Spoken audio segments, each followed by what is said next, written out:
नमस्कार दोस्तों, मैं अतुल हूँ। आज शनिवार है और हर शनिवार की तरह इस बार भी आपको कहानी सुनाने का वादा है और इस बार भी आपके सामने एक कहानी लेकर मौजूद हूँ। और आज की कहानी मुझे खुद रोमांचित कर रही है अंदर से। उसकी एक वजह भी है। मैं हर बार सोचता हूँ कहानी क्या की जाए, इस बार भी सोचा, मैंने कहानी निकाली। और ये कोइंसिडेंस ही है कि मेरे शहर में जिनकी मैं कहानी सुना रहा हूँ वो आर्मी के बहुत बड़े अफसर रहे हैं, वो कमाल की शख्सियत रहे हैं, लेकिन उनकी कहानी मैंने चुनी और मुझे ये सौभाग्य मिला कि मैं आर्मी के बैकग्राउंड में ये कहानी कहूँ। और मेरे शहर में तीनों सेनाओं की एक एग्जीबिशन लगी हुई है। आप जो भी देख रहे हैं वो सब एग्जीबिशन का हिस्सा है। मतलब हज़ारों लोग यहाँ पर मौजूद हैं और गजब का माहौल है, रोमांचित करता है, उद्वेलित कर रहा है। तो आज मैं जिनकी कहानी सुना रहा हूँ वो भारतीय इतिहास में किंवदंती बन चुके हैं। उनकी जांबाजी के कई किस्से हैं, कई मिसालें हैं। आज उन्हीं को अपनी कहानी में पिरो रहा हूँ और आज की अपनी कहानी को मैंने नाम दिया है सैम की बहादुरी के कई किस्से। और अब शायद अंदाज़ा लगा पाना मुश्किल नहीं होगा कि मैं किन की कहानी सुना रहा हूँ। आज मैं कहानी सुना रहा हूँ सैम मानेकशॉ साहब की। सैम मानेकशॉ साहब का 3 अप्रैल को जन्मदिन होता है और 3 अप्रैल 1914 को वो पैदा हुए थे। उनका पूरा नाम था, बड़ा लंबा सा नाम है उनका, सैम होर्मुज जी फ्राम जी जमशेद जी मानेकशॉ। और उन्हें प्यार से उनके परिवार वाले, उनके दोस्त, उनके कलीग्स, छोटे से लेकर बड़े तक उनको सैम बहादुरी बुलाते थे, सैम मानेकशॉ। और इसी नाम से वो फेमस रहे ताउम्र। मानेकशॉ साहब की जो पढ़ाई थी वो अमृतसर में और शेरवुड स्कूल नैनीताल में पूरी हुई। अमृतसर से उनका गहरा ताल्लुक था, यहीं वो पले बढ़े। आर्मी में जाना उनका एक इत्तेफाक था, एक यूं कह लें कि एक गुस्से के चलते हुआ था। थोड़ा से नाराज़ हुए, मतलब होता है ना कि नहीं अब ये करके दिखाऊंगा, अब ऐसा ही होगा, ऐसा कुछ हुआ था। अपने 40 साल के करियर में 5 वॉर देखे उन्होंने, बड़े वॉर देखे। वो अपने पिता की तरह डॉक्टर बनना चाहते थे और इसके लिए वो जाना चाहते थे लंदन, वहीं उनके भाई इंजीनियरिंग कर रहे थे। लेकिन होनी को कुछ और मंजूर था। उन्होंने पापा से कहा कि मैं डॉक्टर बनना चाहता हूँ और मैं इंग्लैंड जाना चाहता हूँ। पापा ने कहा यार अभी बहुत छोटे हो तुम। अरे ये बात सुनकर सैम मानेकशॉ साहब तमक गए होंगे, अरे ऐसे कैसे छोटा, और ठान लिया कि नहीं अब मिलिट्री में जाऊँगा। और साहब जो सोचा वो करके दिखाया। इंडियन मिलिट्री एकेडमी के वो उस पहले बैच में शामिल थे जिसमें से 40 कैडेट्स निकले पहले बैच में से। और 1934 में उन्हें एफएफ राइफल्स में कमीशन कर दिया गया। और इस तरह उनका आर्मी में करियर शुरू होता है और शुरू होती है कई कहानियाँ उनकी बहादुरी की, उनकी मिसाल की, उनकी ज़बरदस्त बातों की। सेकेंड वर्ल्ड वॉर में सैम मानेकशॉ साहब को, सैम बहादुर साहब को 7 गोलियां लगी थी, 7 गोलियां। लेकिन जज्बा, जोश, जुनून ये उन्हें बचा लेता है। उनकी उम्मीद छोड़ दी गई थी लेकिन डॉक्टरों ने उनकी वो 7 गोलियां निकाल दी और वो बच गए। बचना ही था। आदमी जिसमें जोश होता है, जिसमें तमाम सारी चीज़ें होती हैं, जिसमें अंदर देश प्रेम कुलांचे मार रहा होता है, वो यूं ही नहीं जाता। वो अपना नाम ऊपर लिखवाने के बाद कुछ करता है, कुछ होता है उसके साथ। ऐसा ही मानेकशॉ साहब के साथ भी हुआ। मानेकशॉ साहब की जो कहानियां हैं उसमें एक बार ईदी अमीन, युगांडा के बाद में राष्ट्रपति बने, वही वहाँ के सेना प्रमुख थे। एक बार भारत आते हैं, वो भारत आए तो रुके हुए थे दिल्ली की अशोक होटल में, कोई प्रोग्राम था। अब प्रोग्राम था तो ठीक है भाई, प्रोग्राम हुआ, लेकिन ईदी अमीन साहब को भारत की वर्दियाँ पसंद आ गई। उन्होंने कहा यार मैं 12 वर्दियाँ अपने साथ लेना चाहता हूँ अपने नाम की, आपके देश से। अब मानेकशॉ साहब बोले ठीक है साहब ले जाइए, और उनका भाई शेड्यूल फिक्स होते हैं, जाना है। अब जाना है तो कैसे करें?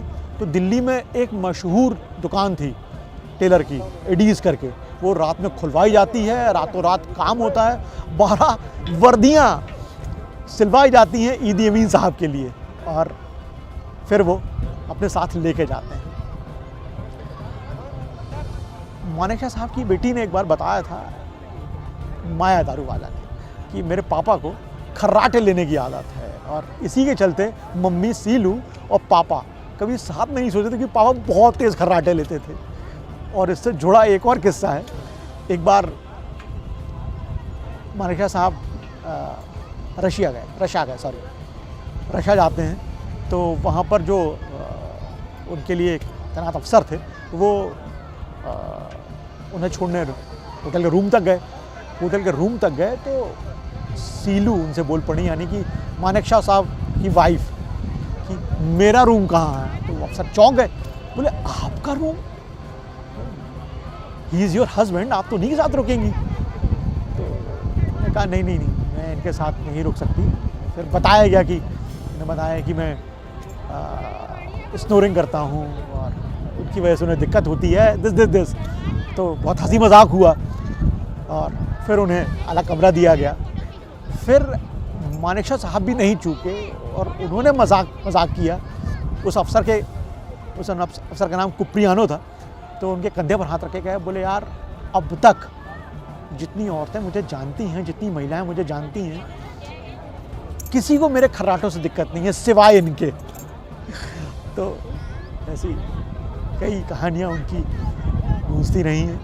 और जितने ज़बरदस्त ऑफिसर उतना ज़बरदस्त उनका अंदाज़े बयां। वीके से एक बार बताते हैं कि एक बार इंदिरा गांधी पालम एयरपोर्ट पर आई, किसी कार्यक्रम से आई थी, और उनको रिसीव करने आना था मानेकशॉ साहब को। तो मानेकशॉ साहब पहुंचते हैं और अपने उसी अंदाज में बेतकल्लुफ़ी से कहते हैं कि आपका हेयर स्टाइल बहुत ज़बरदस्त लग रहा है, और हेयर स्टाइल ज़बरदस्त लग रहा है। तो इंदिरा भी कहती हैं अच्छा, ये तो आप बता रहे हैं, और किसी ने तो नोटिस ही नहीं किया। मानेकशॉ एज वाज मानेकशॉ, मतलब लाजवाब, कोई मुकाबला ही नहीं। मानेकशॉ साहब याद किए जाते हैं 1971 वॉर के लिए, और ये वॉर मतलब वर्ल्ड में एक माइलस्टोन है। और माइलस्टोन क्यों है? क्योंकि एक बड़ा वॉर था, और भारत ने इसलिए नहीं कि पाकिस्तान को हराया, भारत ने अपना स्टैंड लिया और भारत ने एक नया देश बांग्लादेश बनवाया। और इसकी कहानी भी बड़ी गजब की है। 71 तनाव चल ही रहा है, तमाम सारी चीज़ें हैं। इंदिरा गांधी पूछती हैं मानेकशॉ साहब से कि क्या हम जंग के लिए तैयार हैं? और मानेकशॉ साहब क्या कहते हैं, ये जवाब ज़बरदस्त है। मानेकशॉ कहते हैं, प्राइम मिनिस्टर ऑफ इंडिया से एक जनरल कहता है, I am always ready sweetie, I am always ready sweetie. और ये बयान बहुत फेमस हुआ था कि यार स्वीटी, लेकिन वो मानेकशॉ थे और वो इन्हीं सब चीज़ों के लिए विख्यात थे। किसी बात को कैसे कहना है, क्या करना है, लाजवाब अंदाज था। इंदिरा चाहती थी कि मार्च 71 में ही हमला हो जाए, लेकिन मानेकशॉ साहब नहीं चाहते थे कि ऐसा हो, और उन्होंने साफ कह दिया कि इससे तो इंदिरा थोड़ी सी नाराज़ भी होती हैं, लेकिन मानेकशॉ साहब ने ये क्लियर किया कि मैं ऐसा क्यों नहीं कर रहा। उन्होंने कहा कि मैं इससे तैयार नहीं है, लेकिन यदि आप मुझे 6 महीने का वक्त दें तो इतना मैं तय कहता हूँ आपसे कि जीत हमारी होगी, हर सूरत में भारत ही जीतेगा। इंदिरा ने मानेकशॉ साहब की बात मानी, उन्हें वक्त दिया। 3 दिसंबर 1971 को फाइनली भारत हमला कर देता है। भारत ने युद्ध शुरू कर दिया। भारत ने चेतावनी दी, मानेकशॉ साहब ने मानेकशॉ साहब ने चेतावनी दी कि या तो आप हथियार डाल दें, पाकिस्तानी कब्जे में था वो हिस्सा, और ईस्ट पाकिस्तान कहलाता था, सभी जानते हैं। और चेतावनी दी 13 दिसंबर को कि या तो आप सरेंडर कर दें, नहीं तो हम आपको खत्म कर देंगे, वी विल डिस्ट्रॉय यू। ये जज्बा देखिए, और वही होता है। पाकिस्तान मानता नहीं है, भारत ने हमला किया और ईस्ट पाकिस्तान जो हिस्सा था वो उसे पाकिस्तानी कब्जे से मुक्त कराया, बांग्लादेश का निर्माण होता है। और बहुत बड़ी घटना थी, करीब 1 लाख सैनिकों ने पाकिस्तान के आत्मसमर्पण कर दिया था। और इसके बाद वही सारी चीज़ें, इसके बाद 2 साल बाद मानेकशॉ साहब रिटायर हो जाते हैं 73 में। उन्हें सबसे बड़े आर्मी के सम्मान फील्ड मार्शल बनाया जाता है। वो देश के पहले फील्ड मार्शल बनते हैं 72 में, और 5 स्टार रैंक के अफसर रहते हैं वो। 5 स्टार मतलब बहुत बड़ा रैंक माना जाता है। उन्हें पद्म विभूषण सम्मानित किया जाता है। इसके बाद वे तमिलनाडु के वेलिंगटन चले जाते हैं, और वहीं 2008 में उनका निधन हो जाता है। लेकिन इसके बावजूद उनके कई सारे किस्से फिजाओं में आज भी गूंज रहे हैं। पाकिस्तान के साथ साहब युद्ध हो चुका था, भारत युद्ध जीत चुका था, मैं आपको बता ही चुका हूँ, 71 वॉर। अब युद्ध हो जाता है तो कुछ हिस्सों की अदला बदली भी होती है। वो जो फॉर रूल्स होते हैं, तमाम सारी चीज़ें फॉलो होती हैं। तो इसी में कुछ हिस्सों की अदला बदली होनी थी, और इसी को लेकर मानेकशॉ साहब पाकिस्तान पहुंचे थे कि बात की जाए कि क्या कैसे क्या होना। और एक चौकी थी थाकोचक, इसको पाकिस्तान देने के लिए तैयार नहीं था। और उस समय पाकिस्तान के जो आर्मी चीफ थे वो थे जनरल टिक्का मानेकशॉ साहब से जूनियर थे, 8 साल जूनियर थे। तो सूबेदार पद से आगे बढ़े थे, और अंग्रेज़ी में उनका हाथ थोड़ा सा तंग था। ये सब बातें थी। माहौल भारत के पक्ष में था, भारत काफ़ी ऊपर भी था, सारी चीज़ें। और उस पर मानेकशॉ साहब, तो जनरल साहब पहुंचते हैं हमारे, और कुछ स्टेटमेंट देना था टिक्का को। तो टिक्का अपना लिखा हुआ स्टेटमेंट पढ़ रहे थे, और उसमें एक लाइन आई कि there are 3 alternatives to this. आपके पास 3 विकल्प हैं। और यहीं पर मानेकशॉ ने जनरल टिक्का को टोका, बोले जिसने भी आपका स्टेटमेंट तैयार किया है, जिस भी ऑफिसर ने, उसकी अंग्रेज़ी बहुत कमज़ोर है साहब, ये अच्छी बात नहीं है। अल्टरनेटिव विकल्प तो 2 ही होते हैं ना, या तो ये या तो ये, ईदर दिस आइदर वो, इसके अलावा तो कुछ होता ही नहीं। हाँ, पॉसिबिलिटीज की बात करें, संभावनाओं की बात करें, तो वो 1 से ज़्यादा 3-4 हो सकती हैं। ये सब कहना था, और टिक्का नर्वस हो जाते हैं, ज़बान लड़खड़ाने लगती है, और इसी में ही वो वैसे ही बैकफुट पर थे और बैकफुट पर आ गए। इंटरनेशनल लेवल पर इस तरह की बात करना, इसके लिए जिगर चाहिए बॉस। तो ये सब कहना था, और नर्वस हुए, और उन्होंने थाकोचक भारत को देने का ऐलान कर दिया।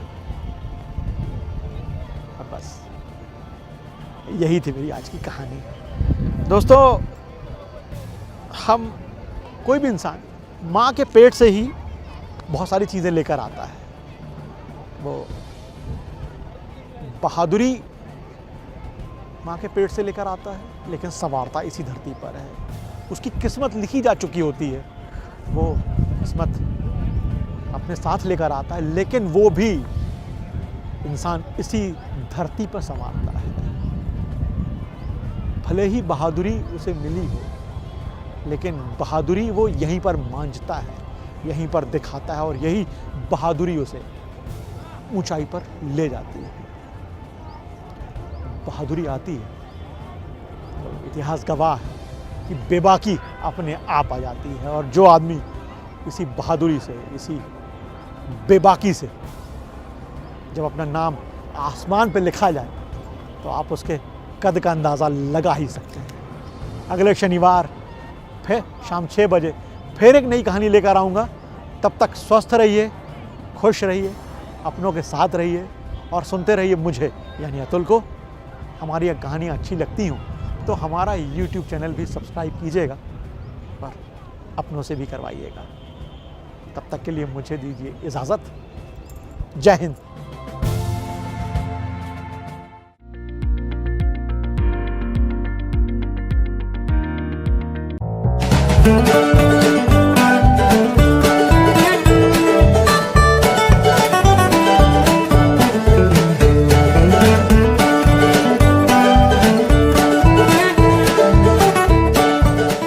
वॉच आनी TV.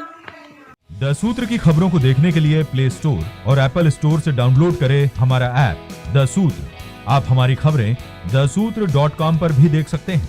Social media platforms Twitter, Facebook और इंस्टाग्राम पर भी हमें फॉलो कर सकते हैं। साथ ही यूट्यूब पर भी हमें सब्सक्राइब करें। यदि आपकी नहीं हो रही कोई सुनवाई और आपके पास है कोई खबर तो हमारे व्हाट्सएप नंबर 700000244141 पर भेजिए और बनिए हमारे सूत्र।